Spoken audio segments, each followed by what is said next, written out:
Mitosis. Yes ma'am. Okay, क्या क्या difference था माइटोसिस और मियोसिस में? माइटोसिस अमीबा और हर लिविंग ऑर्गेनिज्म में होता है एक्सेप्ट वायरस, और meiosis occurs in plant, animal, fungi. हाँ। और फिर माइटोसिस का एक सेल डिवीजन होता है जो पीएम80 पे जाता है। जो कि क्या होता है? पीएम80। पीएम80, अच्छा हाँ। और प्रोफेज मियोसिस फेज 1 और मियोसिस फेज 2 होता है। हाँ, क्या डिफरेंस होता है दोनों में? क्या हमें क्या मिलता है दोनों सेल डिवीजन से? माइटोसिस में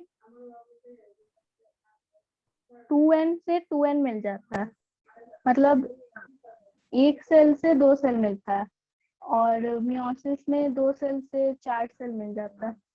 हाँ, 2n से 2n मिल रहा है, इसका मतलब ये नहीं है कि एक सेल से 2 सेल मिल रहा है। इसका मतलब ये है कि जो हमारा सेल था वो डिप्लॉयड था, ठीक है। डिप्लॉयड होने का मतलब क्या हुआ कि उसमें पूरे नंबर ऑफ क्रोमोसोम्स थे, जैसे कि ह्यूमन में 46 नंबर ऑफ क्रोमोसोम्स होते हैं ना, तो ये डिप्लॉयड सेल है, ठीक है, कि इसमें होल सेट ऑफ क्रोमोसोम है, ठीक है। और इसी डिप्लॉयड से जब दूसरा नया सेल बनता है, वो भी कैसे नेचर का होता है? वो भी डिप्लॉयड होता है, ठीक है। उसमें भी 46 क्रोमोसोम ही बनते हैं। तो ये कंडीशन होती है हमारी माइटोसिस की, ठीक है। और जो मियोसिस होता है, मियोसिस में क्या होता है, वहां पे 2n से n बन जाता है, मतलब कि ये डिप्लॉयड सेल था, डिप्लॉयड सेल से वो हैप्लॉयड सेल बन जाता है, ठीक है। मतलब अगर यहाँ 46 क्रोमोसोम है तो जो नया सेल बनेगा हमारे पास, उसमें 23 क्रोमोसोम्स ही रहेंगे, समझे? Yes ma'am. ठीक है। और क्या क्या डिफरेंसेस थे? माइटोसिस ग्रोथ एंड रिपेयर के लिए होता है, और मियोसिस गैमेट फॉर्मेशन के लिए। हाँ, माइटोसिस जो होता है वो सारे सेल्स के अंदर होता है ना। आगे बच्चे, शैली, आयुष, ओके, चलो ठीक है। आप सबने रिवीजन किया है पिछली क्लास का?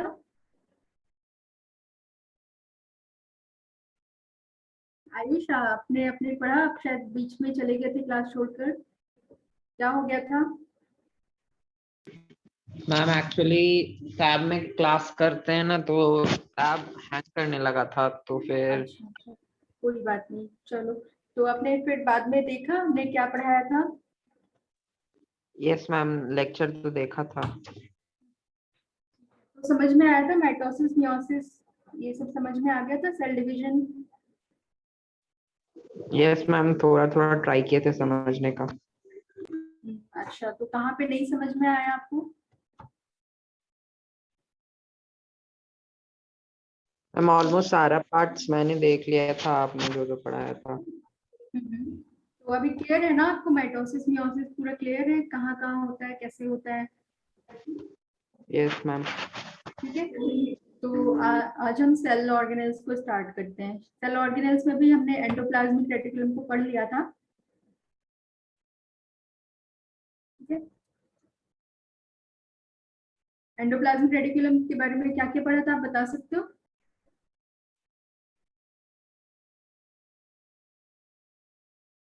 कहाँ से ओरिजिनेट होता है एंडोप्लाज्मिक रेटिकुलम?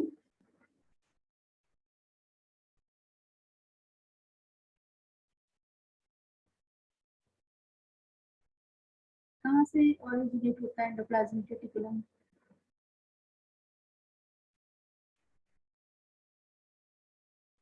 ये गैस कर सकता है ये मैंने क्या बनाया है?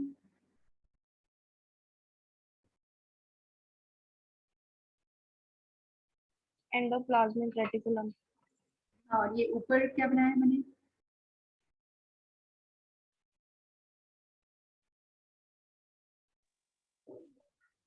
न्यूक्लियस है, ठीक है। सपोज न्यूक्लियस का पार्ट मैंने इधर बनाया है।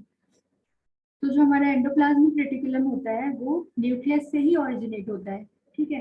जो न्यूक्लियस का आउटर मेम्ब्रेन होता है वहीं से एंडोप्लाज्मिक रेटिकुलम ओरिजिनेट होता है। ठीक है, क्लियर है अभी? Yes ma'am. ये एंडोप्लाज्मिक रेटिकुलम है।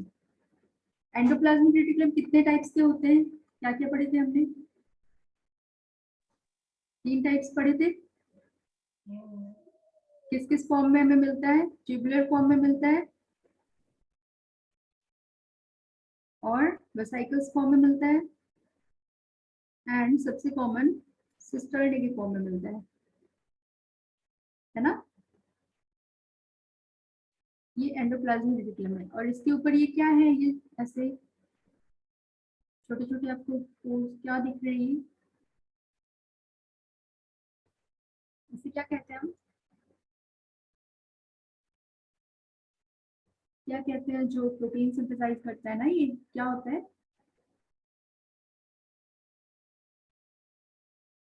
राइबोसोम्स। ठीक है, देखो ये हमारा सिस्टर्नी फॉर्म हो गया।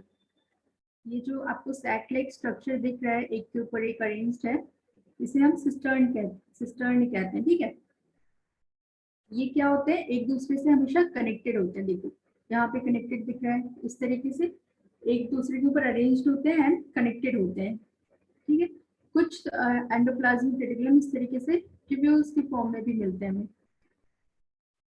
इस तरीके से। कुछ एंडोप्लाज्मिक रेटिकुलम इस तरीके से वेसिकल्स के फॉर्म में मिलते हैं। ठीक है, तो सबका फंक्शन एक ही है ऑलमोस्ट, लेकिन उनका फॉर्म बस चेंज हो जाता है। ठीक है, जैसे कि ये जो सिस्टर्ने वाला फॉर्म है ज्यादातर हमें रफ एंडोप्लाज्मिक रेटिकुलम में देखने को मिलता है और ये ट्यूब्यूल्स वाले फॉर्म जो है वो स्मूथ एंडोप्लाज्मिक रेटिकुलम के देखने को मिलते हैं। और जो वेसिकल्स फॉर्म होते हैं वो क्या करते हैं? वो जब हमें प्रोटीन्स या लिपिड्स इन चीजों को जब बाकी दूसरे ऑर्गेनेल्स के पास लेके जाना होता है या सेल से बाहर लेके जाना होता है तो वो वेसिकुलर फॉर्म में कैरी करते हैं ना, तब वो वेसिकल्स का फॉर्म लेते हैं। ठीक है, ये समझ रहे हो आप? इतना हमने लास्ट क्लास में पढ़ा था।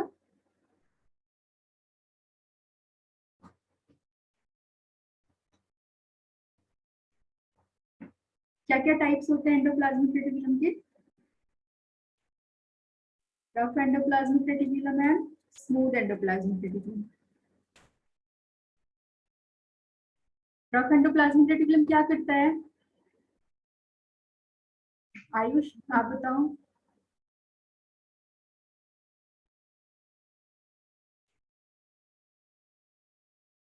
कोई भी मैम बताओ। Ma'am rough endoplasmic reticulum proteins produce करता है।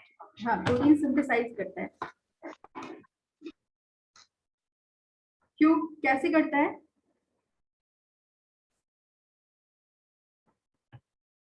इनके पास राइबोसोम्स होते हैं, है ना?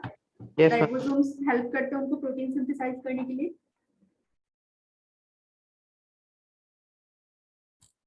Yes ma'am. और स्मूथ एंडोप्लाज्मिक रेटिकुलम क्या करते हैं? मैम स्मूथ एंडोप्लाज्मिक रेटिकुलम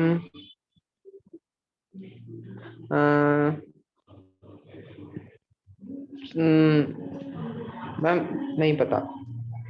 जो स्मूथ एंडोप्लाज्मिक रेटिकुलम होते हैं वो फैट रिलेटेड मॉलिक्यूल सिंथेसाइज करते हैं। लिपिड्स का सिंथेसिस सुना होगा, लिपिड्स को स्मूथ एंडोप्लाज्मिक रेटिकुलम सिंथेसाइज करते हैं। ठीक है?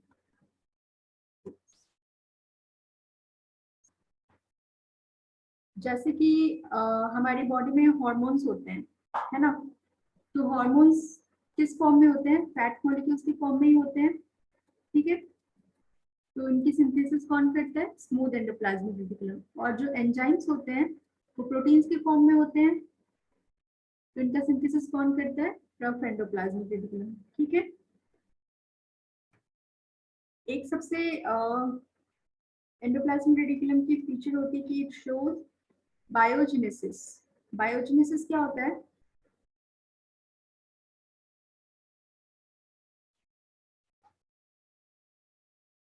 बायोजेनेसिस का मतलब होता है कि दूसरे ऑर्गेनेल्स और दूसरे स्ट्रक्चर की सिंथेसिस करना, जो कि एंडोप्लाज्मिक रेटिकुलम करता है। ठीक है, देखो एंडोप्लाज्मिक रेटिकुलम क्या क्या बना रहा है, प्रोटीन बना रहा है, कार्बो लिपिड्स बना रहा है ना।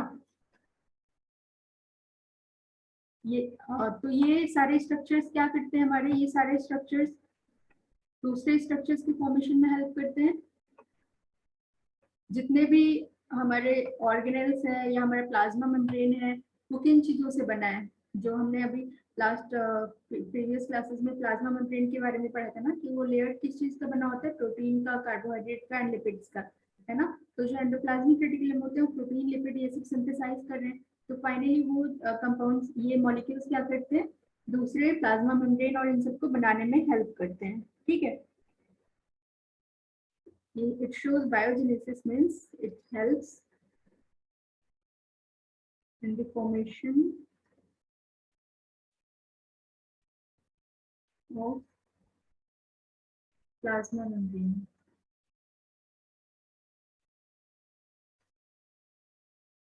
और हमारी गोल्जी बॉडी भी इसी से ओरिजिनेट होती है, एंडोप्लाज्मिक रेटिकुलम से, ठीक है। वो भी हम आगे पढ़ेंगे। तो इसके फंक्शंस क्या क्या हो सकते हैं एंडोप्लाज्मिक रेटिकुलम के।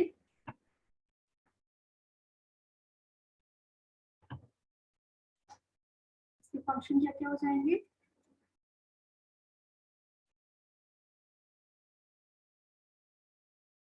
पहला तो it synthesize protein,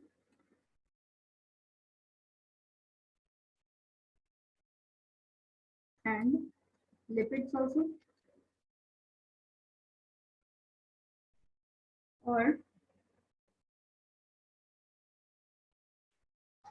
it shows biogenesis।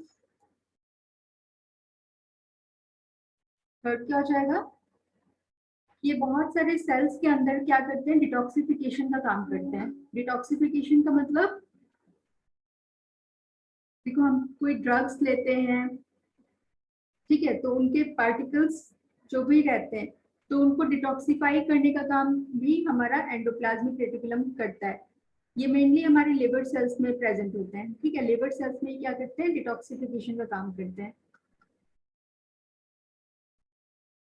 Detoxify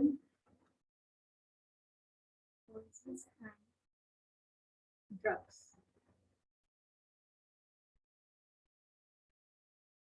hepatocytes, hepatocytes क्या होते हैं, लिवर सेल्स,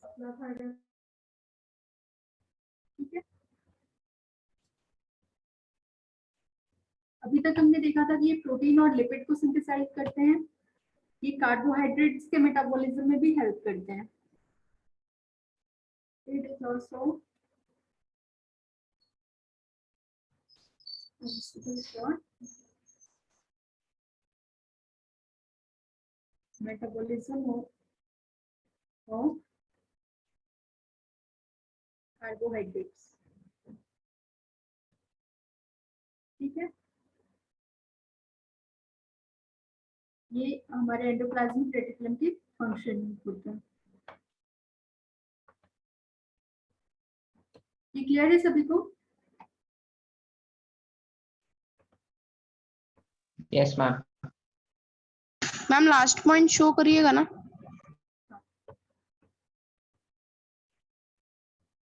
आप नोट डाउन कर रहे हो। Yes ma'am. ओके, हमारी second Golgi body. Golgi bodies क्या होती हैं,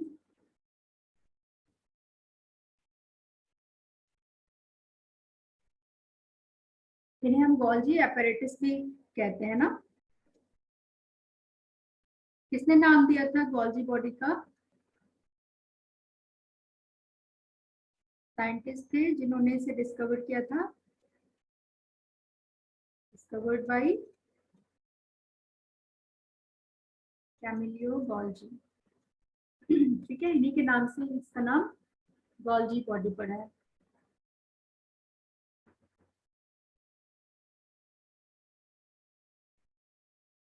कैसा होता है गोल्जी बॉडी, अभी हमने देखा था, ये हमारा एंडोप्लाज्मिक रेटिकुलम था,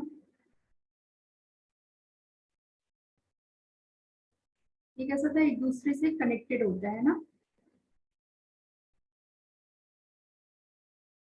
अभी क्या होगा, जो वेसाइकल्स मैंने बताया था, यहाँ से ही छोटा सा वेसाइकल ऐसे पिंच्ड ऑफ हो जाएगा एंडोप्लाज्मिक रेटिकुलम के मेम्ब्रेन से, ठीक है। ये वेसाइकल यहाँ से पिंच ऑफ होकर इसके अंदर प्रोटीन है, मान लो ये कैरी कर रहा है। फिर क्या होगा, ये वेसाइकल्स अलग हो जाएंगे।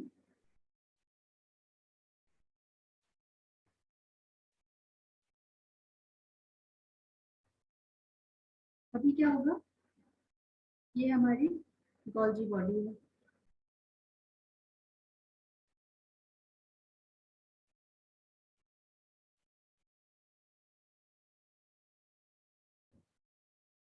इस तरीके से अरेंज होती है। इसका जो स्ट्रक्चर होता है इसे भी सिस्टर्ने बोला जाता है, ठीक है। लेकिन इसमें डिफरेंस क्या होता है, ये जो स्ट्रक्चर है सिस्टर्ने का, ये एक दूसरे से कनेक्टेड नहीं रहता है, ये एक दूसरे के ऊपर सिर्फ अरेंज होते हैं, है ना। फिर क्या होता है, ये सपोज ये वेसाइकल है, अब ये इसके अंदर भी आकर इसके साथ पिंच होकर यहाँ से अटैच हो जाएगा, ठीक है। और जो भी प्रोटीन्स एंड लिपिड्स उसने कैरी किया है वो सारे गोल्जी के अंदर आ जाएंगे, ठीक है। ये गोल्जी एपरेटस के अंदर आ गया। अभी क्या होगा, देखो ये हमारा वेसाइकल था, ठीक है, और ये हमारा सिस्टर्ने था। तो इन दोनों को मिला के हम क्या बोलते हैं, हमारा गोल्जी एपरेटस बन जाता है, ठीक है।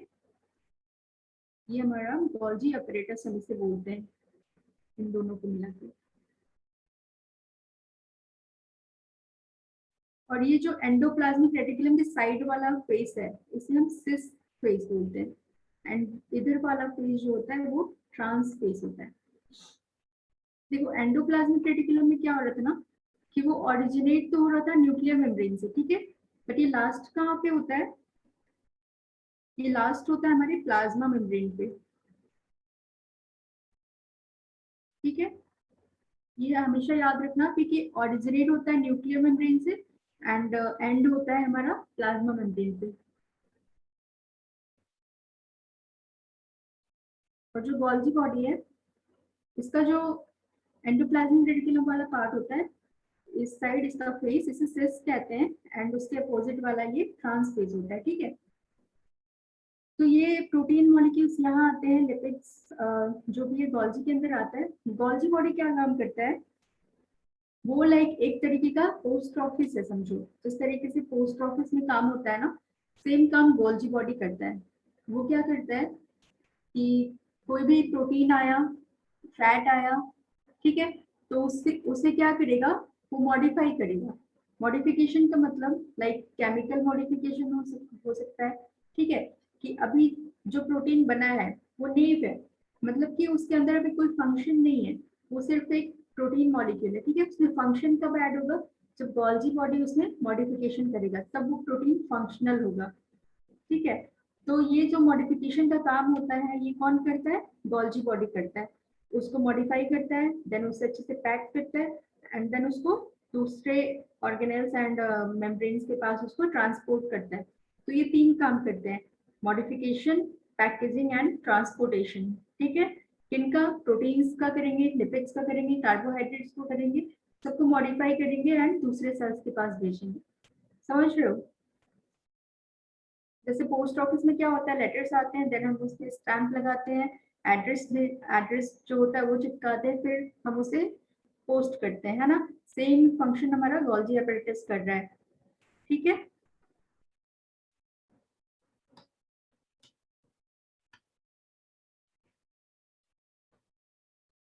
ये स्ट्रक्चर सभी को समझ में आया। अच्छा, जो गोल्जी एपरेटस, गोल्जी बॉडी जो होती है प्लांट्स में, उसका नाम क्या होता है, प्लांट्स में नाम चेंज हो जाता है इनका, क्या बोलते हैं हम इसे प्लांट्स में,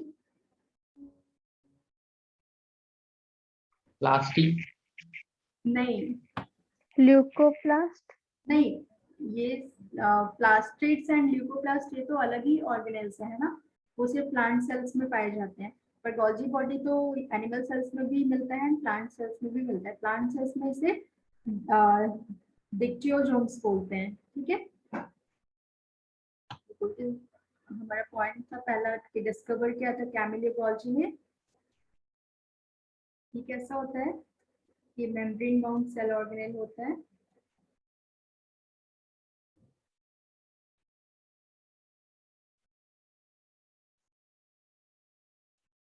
अच्छा, ये प्रोकैरियोट्स में पाए जाएंगे क्या?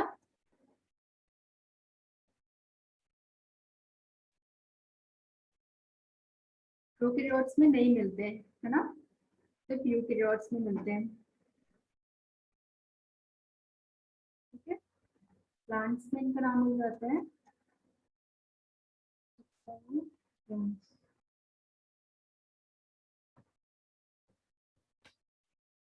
ये जो सिस्टर्न आप देख रहे हो ना, इसी को ही हम एनिमल्स में सिस्टर्न बोलते हैं एंड प्लांट्स में इसे हम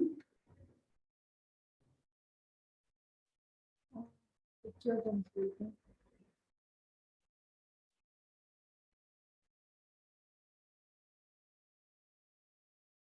ठीक है,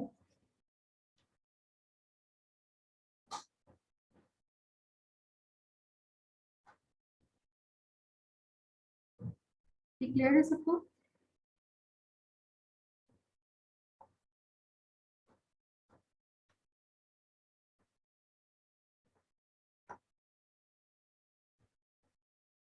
फंक्शन देखते हैं।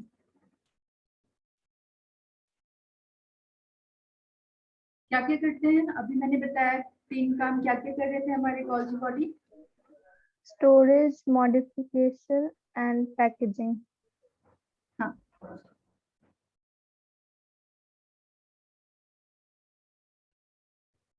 क्या करते हैं? पहला काम मॉडिफिकेशन, यानी लाइक केमिकल मॉडिफिकेशन। पैकेजिंग करते हैं एंड ट्रांसपोर्टेशन।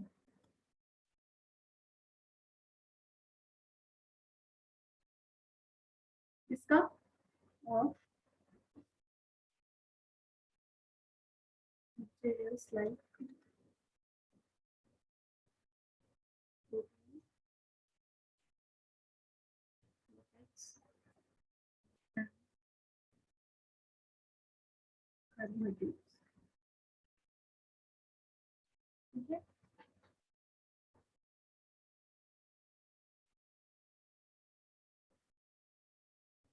ये कैसे मॉलिक्यूल्स को ट्रांसपोर्ट करेगा? तो बता सकता है किस तरीके से होगा ट्रांसपोर्टेशन?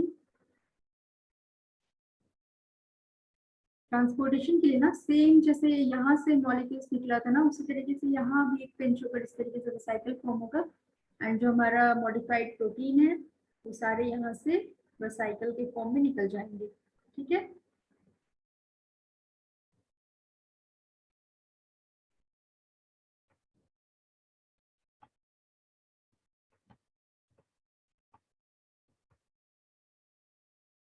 दूसरा फंक्शन क्या हो सकता है? इसे हम सिक्रेटरी ऑर्गेनेल भी बोलते हैं। क्यों बोलते हैं सिक्रेटरी ऑर्गेनेल?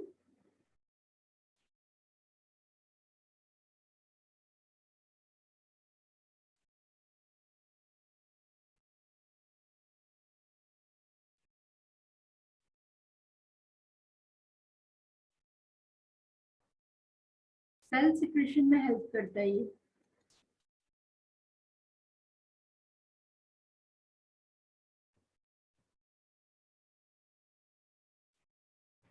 आपको पता है लाइसोसोम कहाँ से बनता है?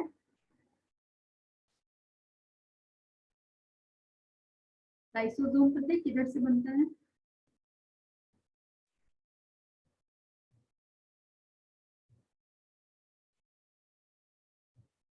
मैम गोल्गी बॉडी से। लाइसोसोम भी हमारा गोल्गी बॉडी से बनता है।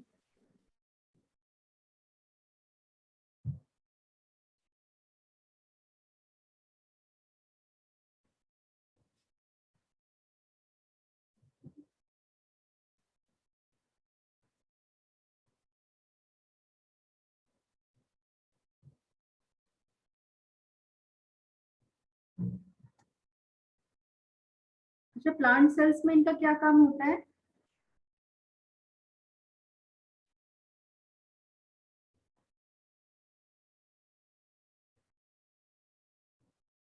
प्लांट सेल्स में गोल्जी बॉडी का क्या काम होगा? जो प्लांट सेल होता है उसका सेल वॉल किन चीजों का बना होता है, आपको याद है? हमने पढ़ा था पहले।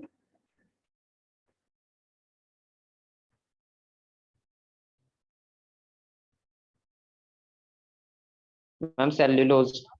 सेलुलोज का, ठीक है। और उसमें हमने एक स्ट्रक्चर पढ़ा था, इस तरीके से जो स्ट्रक्चर थे इसके बीच में क्या होता था, यहाँ पे जो सेल्स को अटैच करता था, पेक्टिन होता था।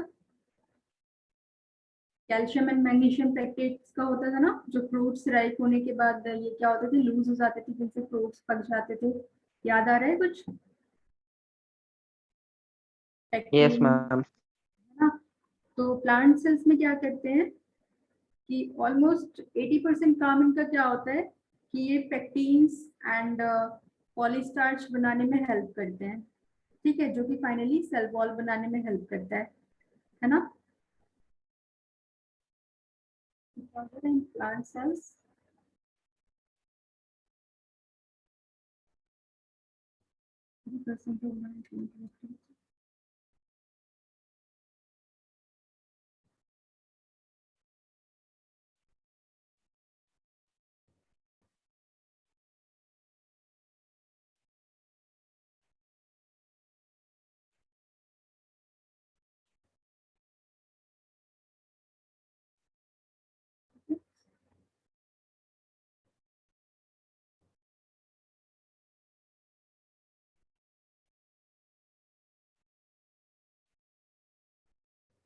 ये इसके फंक्शंस हो गए गोल्जी बॉडी के, ठीक है।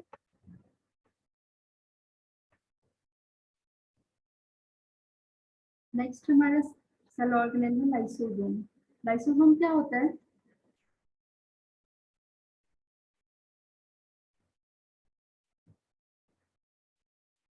लाइसोसोम के बारे में आपने पहले भी पढ़ा होगा, क्या होते हैं हमारे lysosome? Ma'am membranal bound cell होते हैं जो कि एंजाइम्स को ब्रेक डाउन करते हैं। एंजाइम्स को ब्रेक डाउन करते हैं मतलब डाइजेस्टिव, मतलब नहीं, डाइजेस्टिव। इनके अंदर बहुत सारे एंजाइम्स होते हैं, इनके अंदर बहुत सारे हाइड्रोलिटिक एंजाइम्स होते हैं ना, जो दूसरे सेल्स को ब्रेक डाउन करने में हेल्प करते हैं, ठीक है। ये क्या होता है, ये मेम्ब्रेन बाउंड स्ट्रक्चर होता है, ठीक है, जिसके अंदर बहुत सारे हाइड्रोलिटिक एंजाइम्स होते हैं। देखो लाइसोसोम का जो स्ट्रक्चर है, इस तरीके से हमारी गोल्जी बॉडी थी। गोल्जी बॉडी से क्या हो रहा है, यहाँ से एक वेसिकल इस तरीके से निकलेगा जिसमें प्रोटीन्स होंगे या कुछ भी, तो यहाँ से ये स्ट्रक्चर जो फॉर्म होगा ये एक लाइसोसोम का होगा, ठीक है। यहाँ से गोल्जी बॉडी से ही बन रहा है। फिर इसके अंदर अभी एंजाइम्स है हमारे, बट वो इनएक्टिव है, ठीक है, तो इसे हम प्राइमरी लाइसोसोम बोलेंगे। ठीक है, ऐसे हमारा प्राइमरी लाइसोसोम है, क्योंकि अभी जो इसके अंदर के एंजाइम्स है वो एक्टिव नहीं हुए हैं, ठीक है। और जो एंजाइम्स हमारे आ रहे हैं इसके अंदर, वो कहाँ से आ रहे हैं, वो हमारे एंडोप्लाज्मिक रेटिकुलम में सिंथेसाइज हुए हैं ना। जो भी प्रोटीन है और जो भी था, जो एंजाइम्स फॉर्म करे प्रोटीन से होते हैं, वो एंडोप्लाज्मिक रेटिकुलम में बने थे, ठीक है। देखो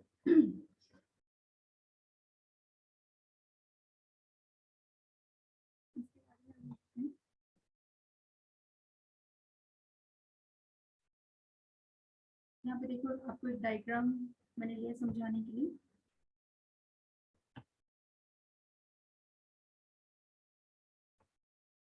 ये डायग्राम आपको विजिबल है? क्या लिखा है इसमें, ऐसा विजिबल हो रहा है? बड़ा कर देती हूँ, अभी सबको विजिबल है? Yes ma'am. देखो ये हमारा एंडोप्लाज्मिक रेटिकुलम है, ठीक है। ये एंडोप्लाज्मिक रेटिकुलम है, रफ वाला जो प्रोटीन सिंथेसाइज कर रहा है ना, प्रोटीन्स को क्या कर रहा है, ये वेसिकल्स की फॉर्म में इसमें प्रोटीन्स ट्रांसपोर्ट किया, ये कहाँ पे आया, गोल्जी अपरेटस पे आया, ठीक है। ये एंडोप्लाज्मिक रेटिकुलम की साइड है, तो ये कौन सा फेस हो जाएगा, सिस फेस, एंड यहाँ पे ये ट्रांस फेस हो जाएगा, है ना। यहाँ पे वेसाइकल्स आए, अब इन्होंने क्या किया, गोल्जी अपरेटस को ये प्रोटीन्स ट्रांसफर किए, यहाँ पे मॉडिफिकेशन वगैरह जो भी होना है हुआ, फिर यहाँ से क्या हुआ, वेसाइकल्स बाहर निकल गए, कुछ लाइसोसोम के फॉर्म में निकले, लाइसोसोम हमारा बना, यहाँ देखो ये प्राइमरी लाइसोसोम है जहाँ पे इनएक्टिव एंजाइम्स है ना, इनएक्टिव एंजाइम्स है, तो इन्हें हमने प्राइमरी लाइसोसोम बोला, ठीक है। अभी क्या होता है कि आपने फैगोसाइटोसिस के बारे में सुना होगा, फैगोसाइटोसिस की मतलब आप ये जो पूरा स्ट्रक्चर देख रहे हो, ये एक सेल के अंदर का स्ट्रक्चर आपको दिखा रहा है, ठीक है, कि एक सेल के अंदर में कैसी फंक्शनिंग चल रही है। तो फैगोसाइटोसिस क्या होता है, जब जो सेल होता है वो किसी जो अपना फूड बाहर से जब वो लेता है ना, खाता है, तब वो क्या कहते हैं, उसे फैगोसाइटोसिस कहते हैं। और जब कोई फूड पार्टिकल होता है जो लिक्विड फॉर्म में होता है, वो ड्रिंक करता है, तो उसे पिनोसाइटोसिस कहते हैं, है ना। तो देखो यहाँ फैगोसाइटोसिस या पिनोसाइटोसिस के थ्रू क्या हुआ, फूड हमारा अंदर आया, ठीक है।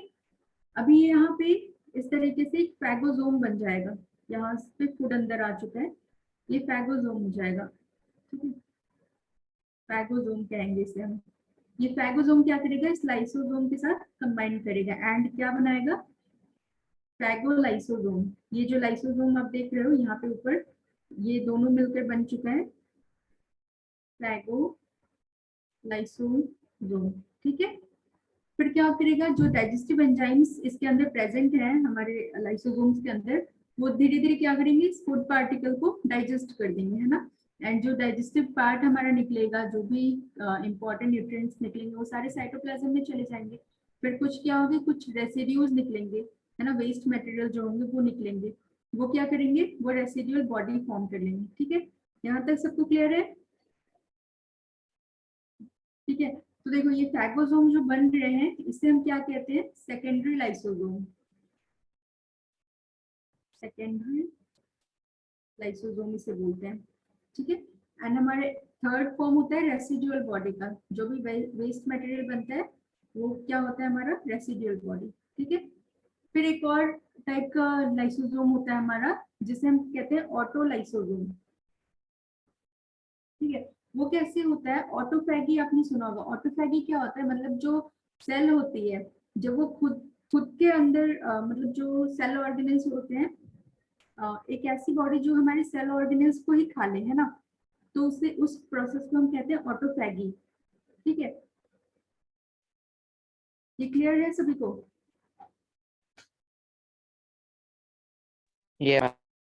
जब लाइसोसोम क्या होते हैं, जब वो हमारे खुद के सेल्स के सेल ऑर्गेनेल्स को खा लेते हैं, तो वो ऑटो लाइसोसोम्स कहलाते हैं, ठीक है।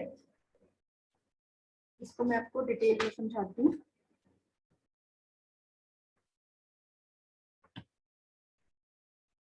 क्या होता है हमारे पास कि इस तरीके से सपोज सेल्स के अंदर ही इस तरीके से एक आइसोलेशन मेम्ब्रेन होता है,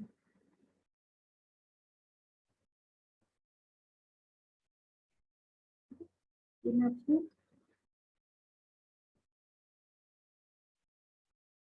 ऑटोफैगोसोम के बारे में बता रही हूँ।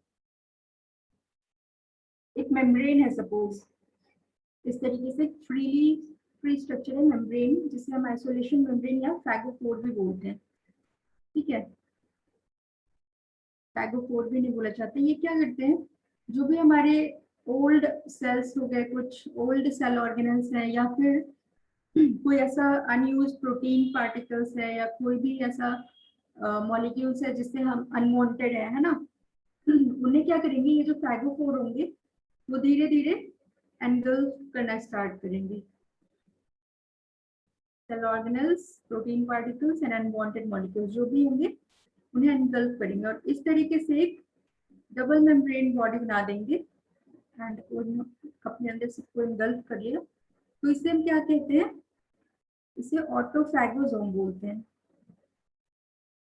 ठीक है। इस स्ट्रक्चर को क्या बोलते हैं, ऑटोफैगोसोम, समझ रहे हो।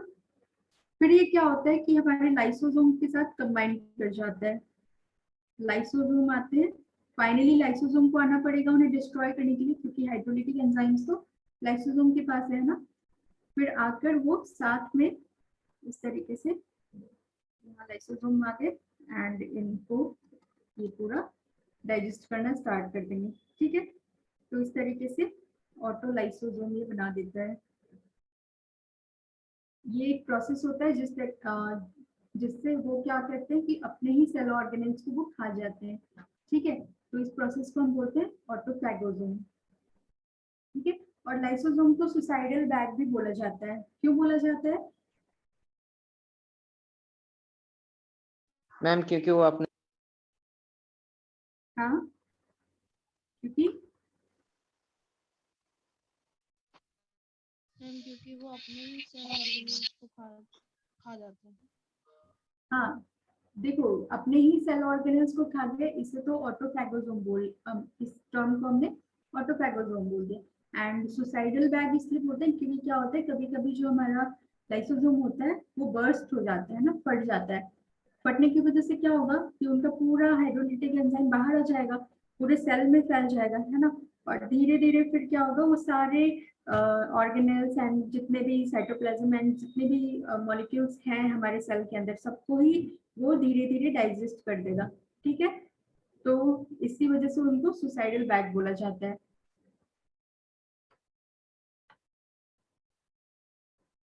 समझ रहे हो? तो इसके बाद में हम लिख लेते हैं क्या होते हैं। मेम्ब्रेन बाउंड ऑर्गेनेल होते हैं। कहाँ से बनते हैं? From Golgi body.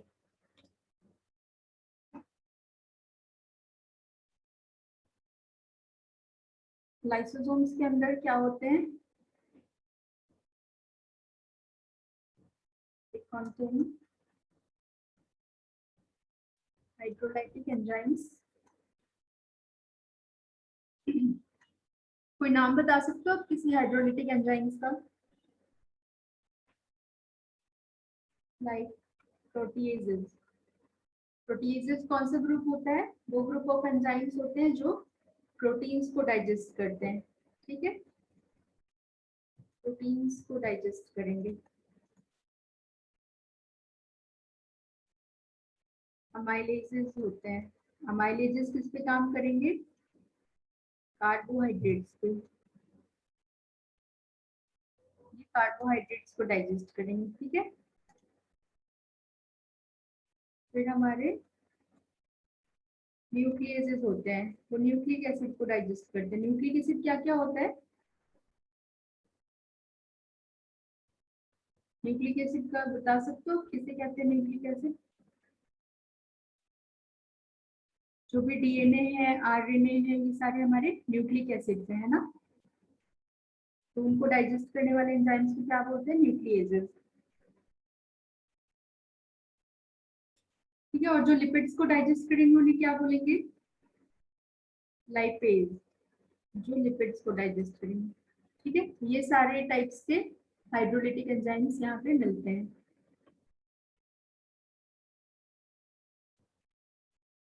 आपने कितने टाइप्स पढ़े लाइसोसोम के? कौन कौन से टाइप्स पढ़े हमने?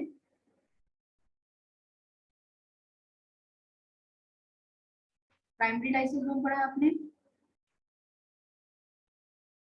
क्या होता है प्राइमरी लाइसोसोम?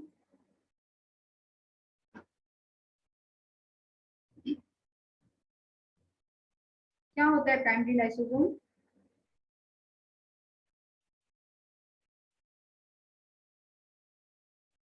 हमारी गोल्जी बॉडी से जो आया है बनकर रिसाइकल फॉर्म, यही लाइसोसोम है ना।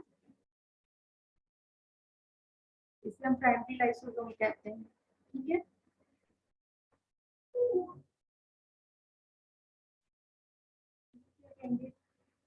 Primary lysosome is newly pinched of lysosome.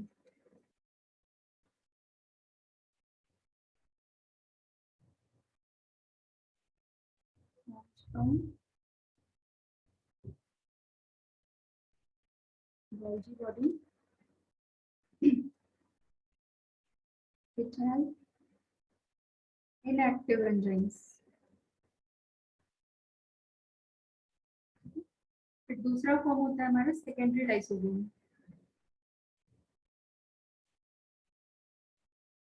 Secondary lysosome क्या होता है?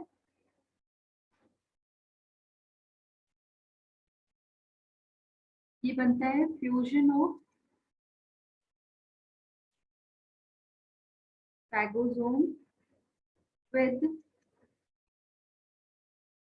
लाइसोसोम। ठीक है, फ्यूजन होगा फैगोसोम एंड लाइसोसोम का, देन क्या हो जाएगा? डाइजेशन हो जाएगा, डाइजेस्ट कर लेगा उसे, है ना।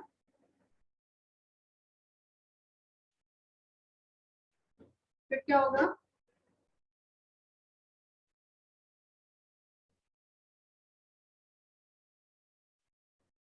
ये जो इनके डाइजेशन के बाद जो फैगोलाइसोसोम का स्ट्रक्चर बनता है ना, उसे ही हम सेकेंडरी लाइसोसोम कहते हैं। ठीक है, अब इनके डाइजेशन के बाद क्या होगा? रेसिडुअल बॉडी बचेगी, वो हमारी तीसरी टाइप की लाइसोसोम होती है। फिर रेसिडुअल बॉडी, ये क्या होती है? Left out material.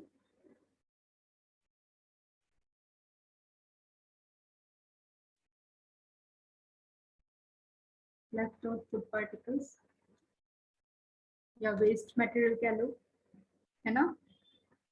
वो वो रेसिडुअल बॉडी फॉर्म कर लेंगी, एंड रेसिडुअल बॉडी फिर क्या होगा?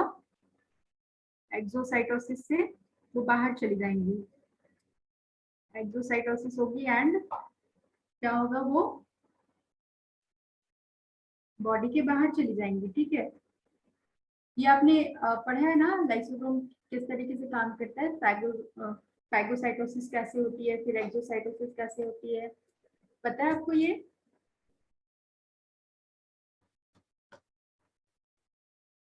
No ma'am. No ma'am. Okay, देखो सपोज मैं एक अमीबा का एग्जांपल देती हूँ आपको। ये सब सपोज करो कि एक अमीबा है, ठीक है। इसके अंदर क्या होते हैं? इसके अंदर लाइसोसोम होगा, ठीक है। लाइसोसोम हमारे प्रोकैरियोट्स में भी होते हैं, है ना। लाइसोसोम से इसके अंदर बहुत सारे हाइड्रोलिटिक एंजाइम्स हैं, ठीक है। अभी लाइसोसोम को जब सॉरी अमीबा को जब फूड लेना होगा तो वो कैसे फूड लेता है? फैगोसाइटोसिस से लेता है। वो क्या करता है? अपना एक स्ट्रक्चर इस तरीके से फॉर्म करता है,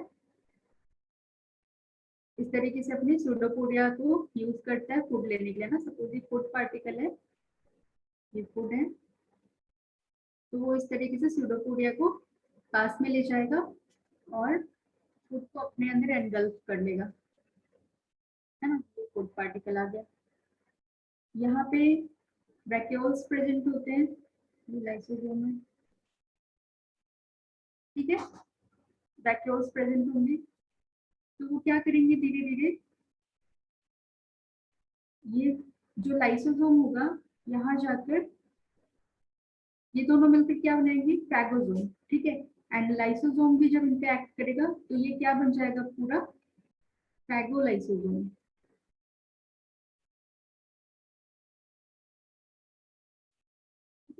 और धीरे धीरे इस फूड पार्टिकल को ये क्या करेगा? डाइजेस्ट करना स्टार्ट करेगा, है ना। अभी इसने डाइजेस्ट कर लिया, फिर क्या होगी?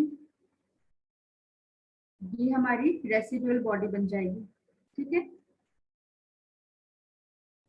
ये जितने भी न्यूट्रिएंट्स पार्ट थे क्या हुए? वो साइटोप्लाज्म ने एब्जॉर्ब कर लिया।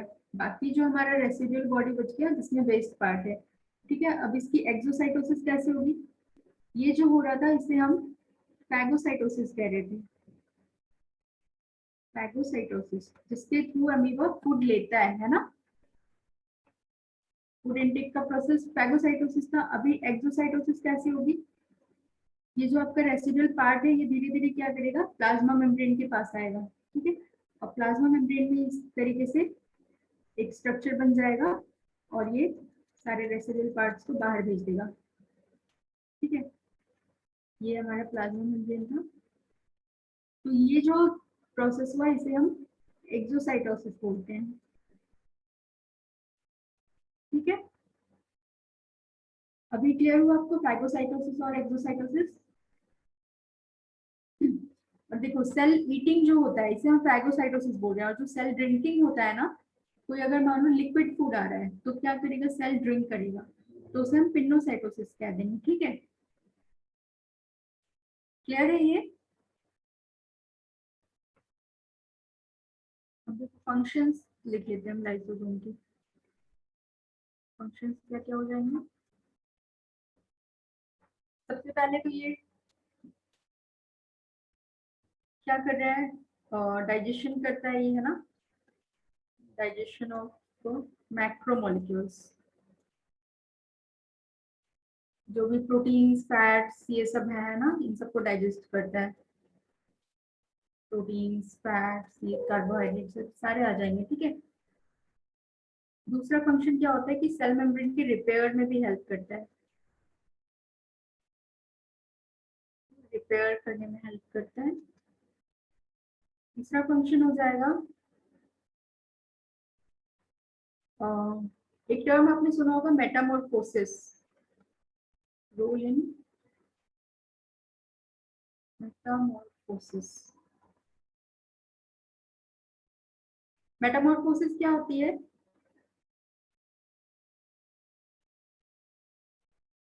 देखो जब सेल्स मतलब जब क्या होता है किसी भी ऑर्गेनिज्म का बर्थ होता है, ठीक है, जन्म लेने के बाद क्या होता है, उनमें बहुत सारी फिजिकल चेंजेस आते हैं, है ना। फिजिकल लेवल पे हमारे बॉडी में, एनिमल की बॉडी में बहुत सारे चेंजेस आते हैं, जैसे कि उसका ग्रोथ होता है, डिफरेंशिएशन होता है। ठीक है, तो उसी टर्म को हम मेटामॉर्फोसिस कहते हैं। फॉर एग्जाम्पल आपने एक फ्रॉग होता है, ठीक है, जब लार्वल स्टेज में होता है अपने फ्रॉग का, जब आप उसको लार्वल स्टेज में देखोगे ना, तो उसमें पूंछ भी प्रेजेंट होती है नीचे साइड में। सपोज ये फ्रॉग है तो इसके पास एक इस तरीके से टेल भी प्रेजेंट होती है, ठीक है, इसकी टेल है। बट जब फ्रॉग डेवलप हो जाता है तो हम उसमें हमें उसका कोई टेल नहीं दिखता ना, वो गायब हो जाता है धीरे धीरे। तो ये सारे चेंजेस जो हमारी बॉडी में हो रहे हैं, फिजिकल चेंजेस, है ना, ये मेटामॉर्फोसिस होती है। ठीक है, और ये जैसे ये टेल है, इसको गायब करने का काम किसने किया? यहाँ पे लाइसोसोम ने काम किया। ठीक है, लाइसोसोम की वजह से ही वो स्ट्रक्चर हुआ, उसने खा लिया लाइसोसोम ने। अब जैसे हमारे फिंगर्स को भी देख सकते हो, ये जो हमारे फिंगर्स अलग अलग दिख रहे हैं ना, यहाँ पे भी हमारे एम्ब्रियो लेवल पे क्या थे, जब हम एम्ब्रियोनिक स्टेज में थे, उसी टाइम पे हमारे लाइसोसोम्स ने एक्ट किया एंड हमारे फिंगर्स इस तरीके से अलग हो गए। आप डक के फिंगर्स देखते हो ऐसे एक दूसरे से अटैच्ड होते हैं ना, ये पॉइंट सभी को समझ में आया? Yes ma'am. ठीक है, तो मेटामॉर्फोसिस में कैसे इसका रोल है कि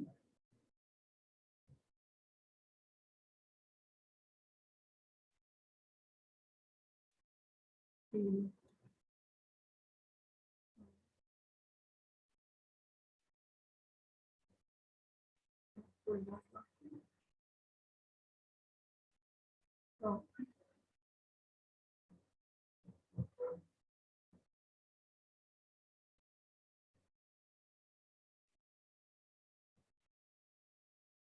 लाइसोसोम फर्टिलाइजेशन में भी हेल्प करता है, ह्यूमन फर्टिलाइजेशन में, कैसे कोई बता सकते हैं?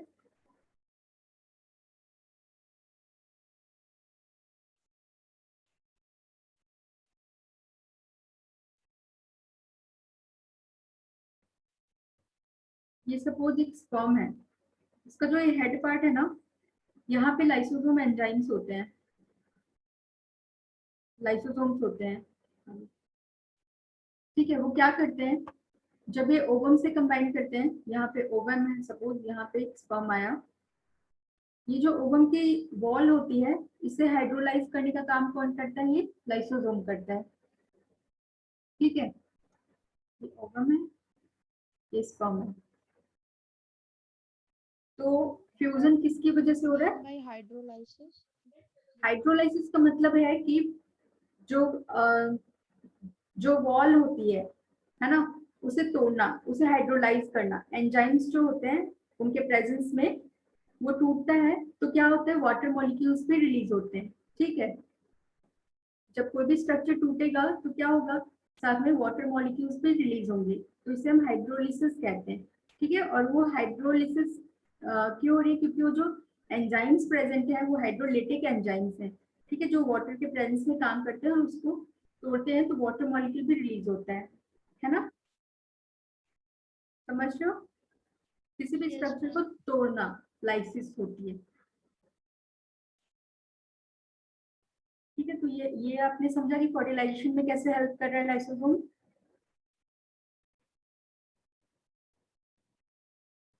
sperm head secrete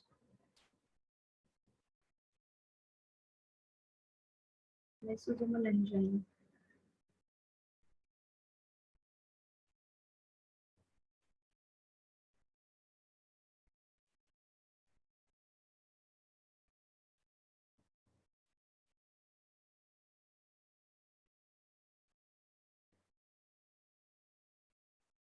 ठीक है, यहाँ पे हमारा लाइसोसोम खत्म हो गया। नेक्स्ट हमारा है फोर्थ सबसे powerful cell organelle mitochondria. Mitochondria के बारे में कोई बता सकता है? Ma'am mitochondria Power of power the cell. Of हाँ, power house of the cell कहते हैं। क्यों कहते हैं? मैम क्योंकि सेल के लिए एनर्जी सेल के लिए एनर्जी प्रोड्यूस करता है, किस फॉर्म में करता है?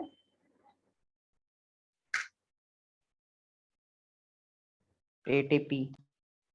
अच्छा, इसका मेम्ब्रेन कैसा होता है? डबल होता है कि सिंगल होता है?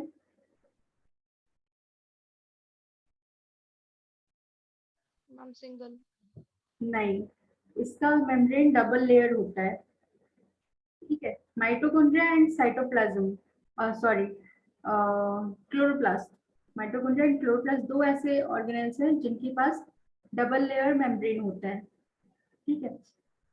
इनको जो माइटोकॉन्ड्रिया एंड क्लोरोप्लास्ट होते हैं ना, इनको ऐसा सेल इवोल्यूशन में ऐसा इन्हें कहा गया है कि ये पहले प्रोकैरियोट्स थे, ठीक है, फ्रीली मूविंग प्रोकैरियोटिक सेल्स थे ये सारे। फिर इनको क्या किया, एक बड़े यूकैरियोटिक सेल ने इन्हें एनगल्फ कर लिया, ठीक है, खा लिया। तो उससे क्या हुआ कि ये यूकैरियोट्स के अंदर आ गए। अभी क्या होते हैं, माइटोकॉन्ड्रिया और क्लोरोप्लास्ट जो है ये यूकैरियोटिक सेल ऑर्गेनल होते हैं, है ना। लेकिन पहले क्या थे, ये प्रोकैरियोटिक थे, ठीक है। एंडोसिम्बायोटिक थ्योरी एक आती है,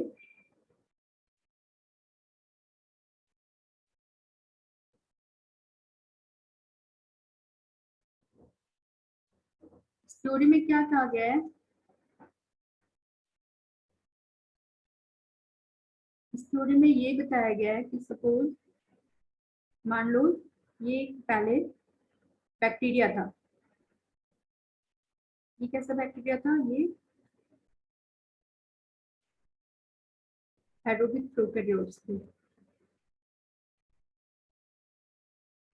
जो क्या कर रहे थे, ऑक्सीजन का यूज करके एटीपी बना रहे थे, ठीक है। और एक और दूसरा बैक्टीरिया था, ये कैसा था, ये फोटोसिंथेटिक बैक्टीरिया था,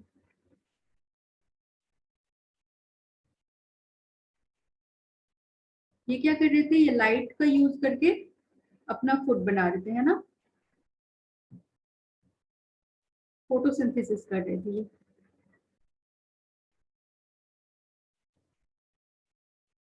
ठीक है? ये दो बैक्टीरिया थे जो फ्रीली मूविंग थे, ठीक है।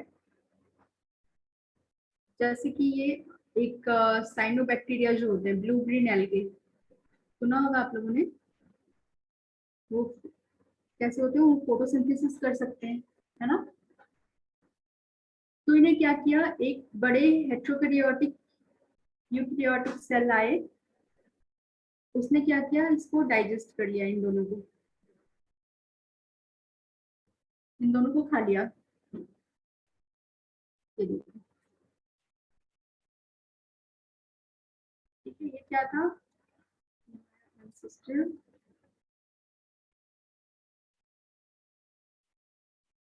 तो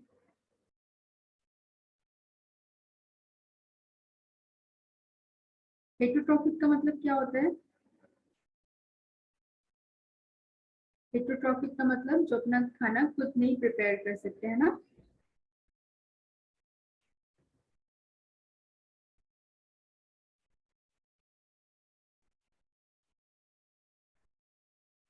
इसको खाने के बाद इन्होंने क्या किया, उसे डाइजेस्ट नहीं किया, ठीक है।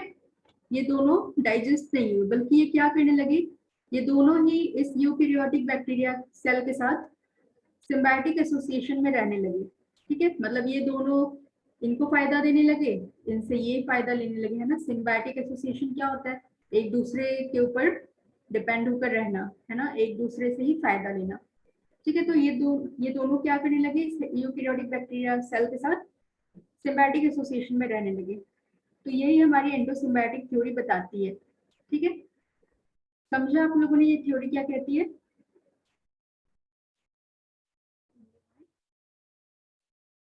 Yes ma'am. एक एसोसिएशन कर लिया।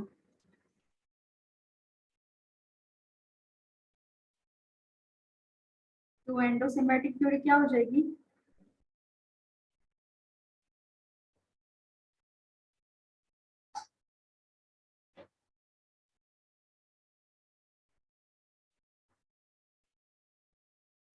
देखो इन्हीं को बाद में क्या कहा गया, ये जो एरोबिक प्रोकैरियोट्स थे जो O2 से एटीपी बना रहे थे, ये क्या थे, इन्हें बोला गया माइटोकॉन्ड्रिया, ठीक है। और ये जो फोटोसिंथेटिक बैक्टीरिया थे जो फोटोसिंथेसिस कर रहे थे, ये क्या थे, क्लोरोप्लास्ट, इनको बोला गया, ठीक है। ये दोनों ही अब यूकैरियोटिक सेल ऑर्गेनेल्स हो गए जो सिम्बायोटिक एसोसिएशन में रहने लगे, है ना।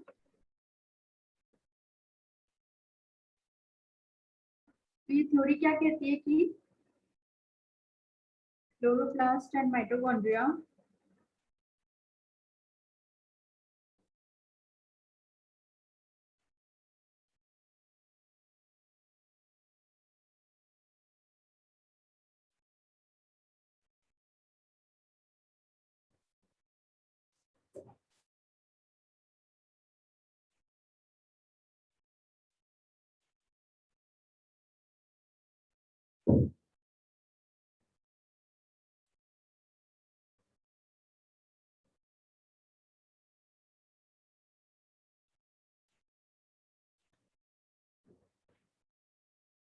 ठीक है।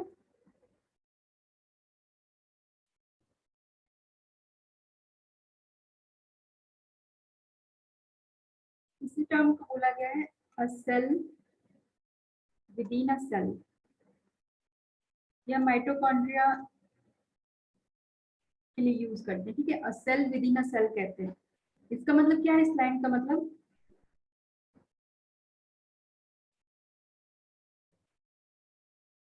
इस लाइन का मतलब यही है कि जो माइटोकॉन्ड्रिया थे वो प्रीवियसली एक इंडिपेंडेंट सेल थे, है ना, जिनको बाद में क्या किया, यूकैरियोटिक सेल ने एनगल्फ कर लिया, और उस अब दोनों क्या हो रहे, सिम्बायोटिक एसोसिएशन बनाकर रह रहे हैं, ठीक है। तो इसलिए हमने ये टर्म बोला कि a cell within a cell, ये हम माइटोकॉन्ड्रिया के लिए यूज करते हैं, ठीक है। अब देखो माइटोकॉन्ड्रिया के स्ट्रक्चर को हम पढ़ते हैं, कैसा होता है, ये डबल मेम्ब्रेन स्ट्रक्चर होता है।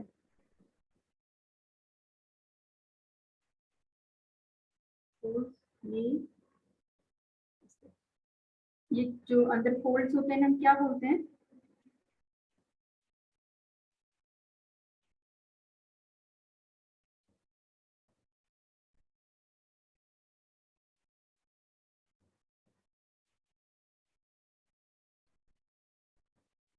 जो Golgi body and endoplasmic reticulum में फोल्ड्स थे उन्हें हम क्या बोल रहे थे, सिस्टर्न बोल रहे थे, है ना। यहाँ पे इसे क्रिस्ट बोलते हैं, ठीक है। इनके ऊपर इस तरीके से आपको ऑक्सीजोम्स के पार्टिकल्स मिल जाएंगे, इन्हें हम क्या कहते हैं, इन पार्टिकल्स को F0 F1 पार्टिकल्स या ऑक्सीजोम्स भी बोल सकते हैं,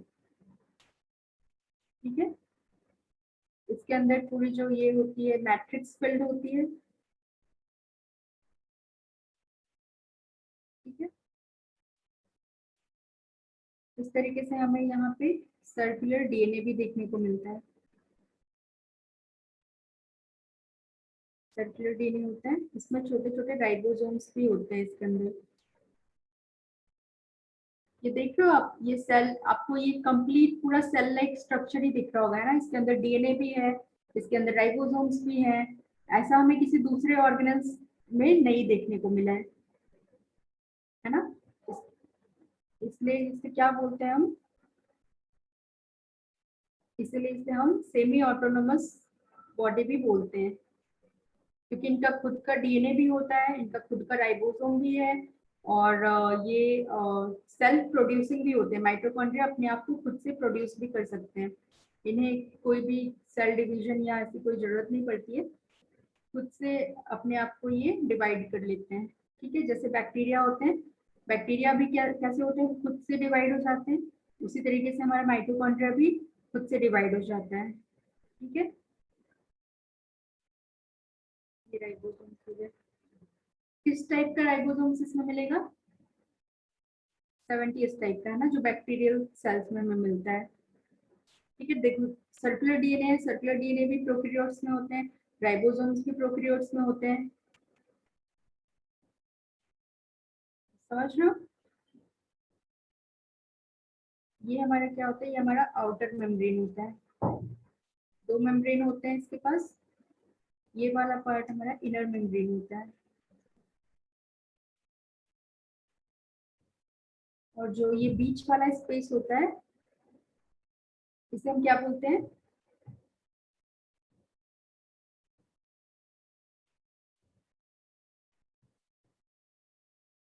सुपीरियर माइक्रो स्पेस बोला जा सकता है। ठीक है,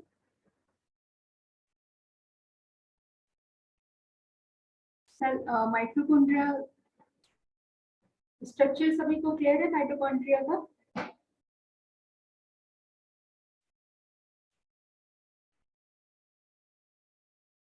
सेमी ऑटोनोमस ऑर्गेनल्स इसे क्यों बोलते हैं, क्लियर है सभी को। Yes ma'am. ओके, क्यों बोलते हैं,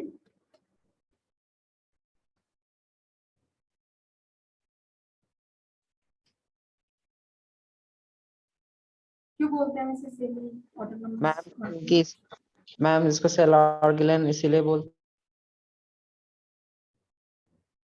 हाँ बोलो बोलो आयुष, आपकी आवाज नहीं आ रही।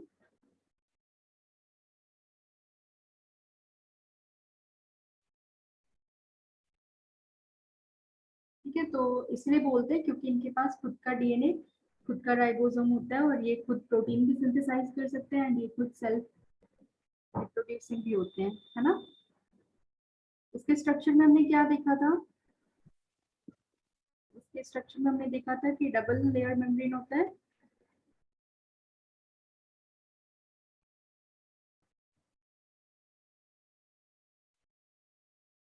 जो आउटर मेम्ब्रेन होता है वो पोरस नेचर का होता है। ठीक है, मतलब उसमें छोटे छोटे पोर्स होते हैं। जो इनर मेम्ब्रेन होता है,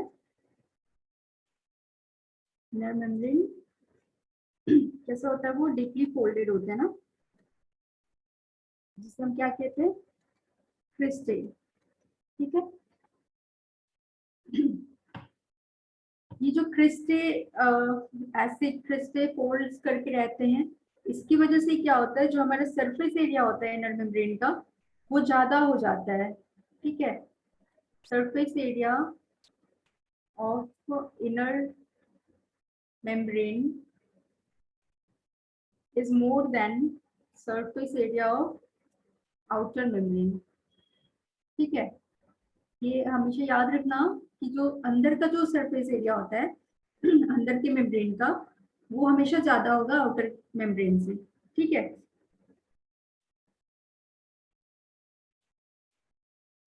अब इसके फंक्शंस में क्या क्या हो जाएंगे,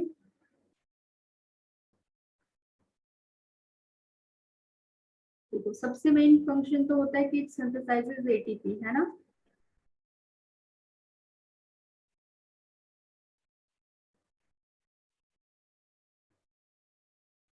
और वो एटीपी कैसे सिंथेसाइज होता है?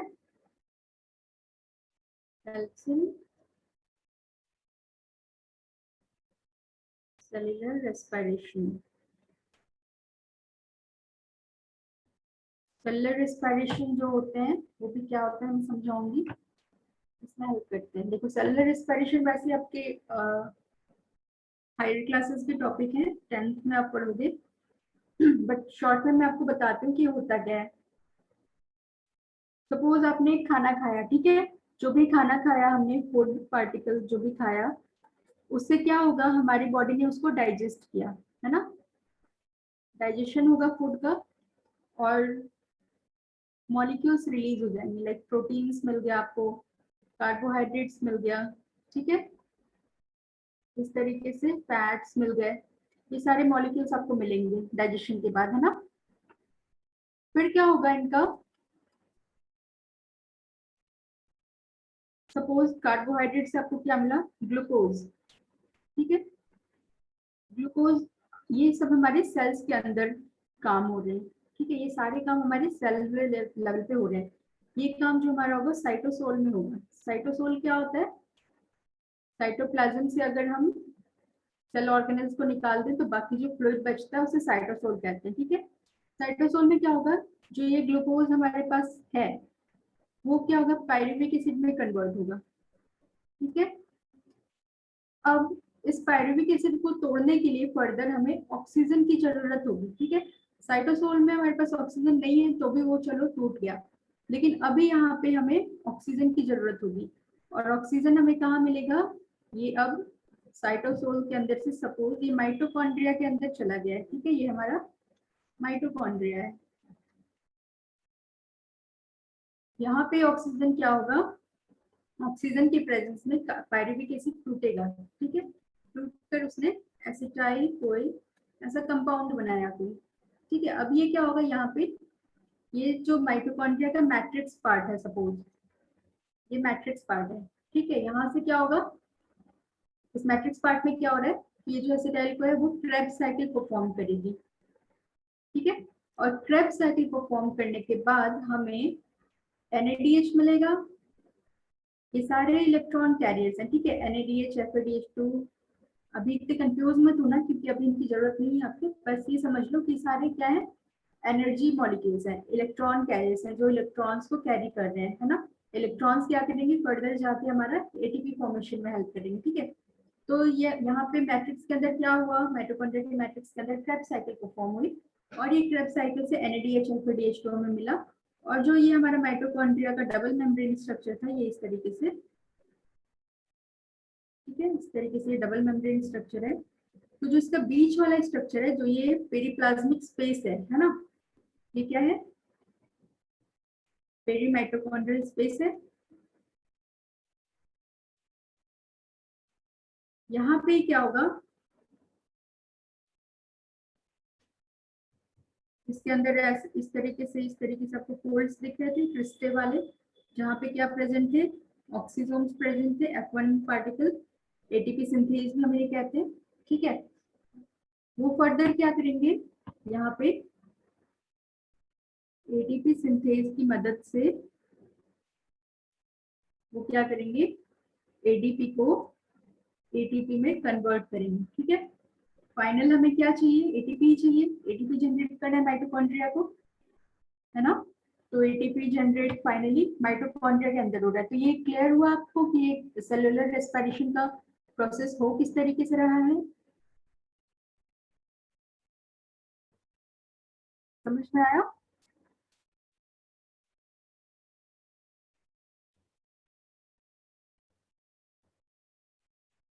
Yes ma'am.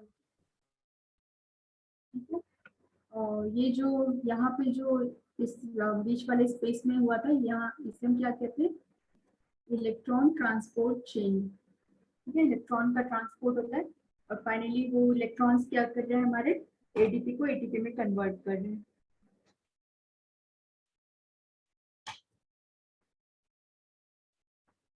वैसे ये अभी आपको मुझे पता है इतना क्लियर नहीं हुआ होगा, क्योंकि ये जब डिटेल में पढ़ोगे तभी समझ में आएगा कि हो क्या रहा है।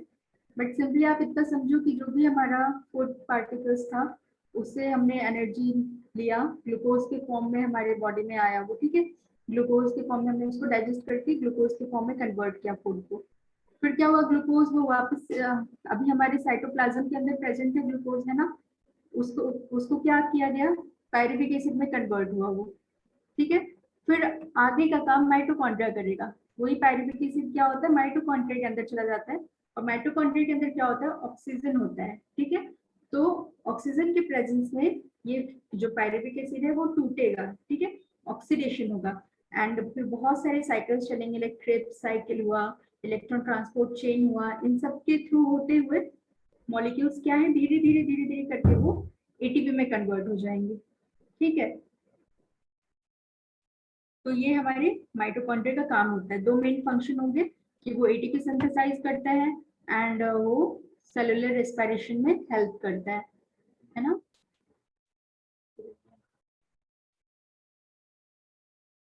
ये फंक्शंस, ठीक है, क्लियर है सभी को ये? Yes ma'am.